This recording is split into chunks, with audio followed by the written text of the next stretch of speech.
പെണ്ണാളെങ്ങനെ? നല്ല തക്കാളി, തക്കാളി പോലത്തെ പെണ്ണുങ്ങള്.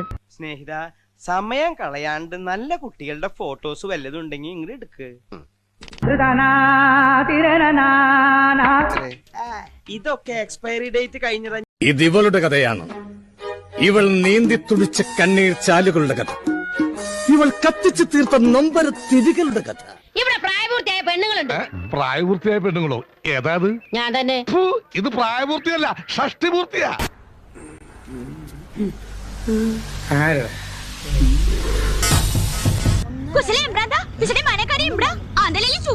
ഇതേത് ഭാഷ?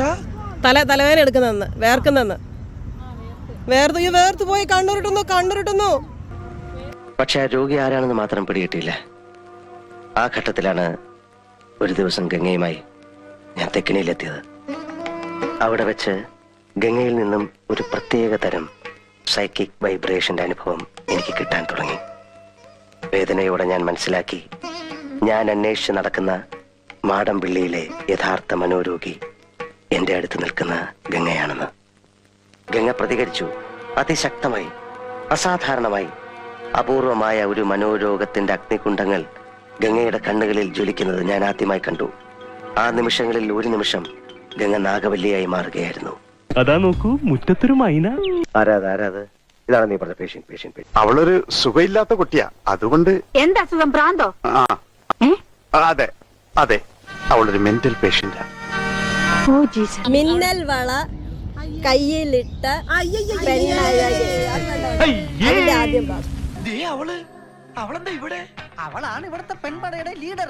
ഞാൻ വസുന്ധര ദേവി.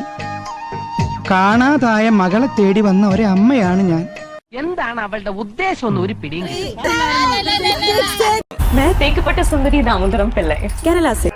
केरला मलयालम मोहनलाल, तमिलनाडु तमिल रजनीकांत, आंध्रा तेलुगु अल्लू अर्जुन, कर्नाटका कन्नड़ा. ഇത് കണ്ണേട്ടൻ, ഇത് ദാസപ്പേട്ടൻ, ഇത് ജോസഫേട്ടൻ. ജോസഫേട്ടൻ പച്ചത്തക്കാളി വരട്ടെ. അളിയോ, ശ്രീദേവിക്ക് ഇപ്പൊ എന്തോ കുഴപ്പമുണ്ട്.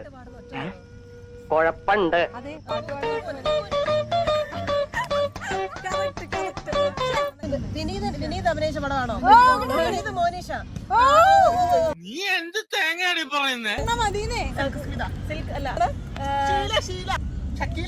അത്ര തറയല്ല ഞാൻ. എന്തൊരടക്കം, ഒതുക്കം, മലയാള തനിമ, പെൺകുട്ടികളായ അങ്ങനെ.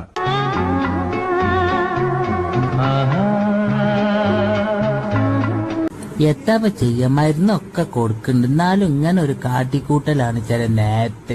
നമ്മൾ അനാഥരാണ്, ഗുണ്ടകളല്ല. നമ്മൾ അനാഥരാണ്, ഗുണ്ടകളല്ല. അതിനെ സ്വീകരിച്ച് ബാലകരം ഞങ്ങളിതാ പോകുന്നു.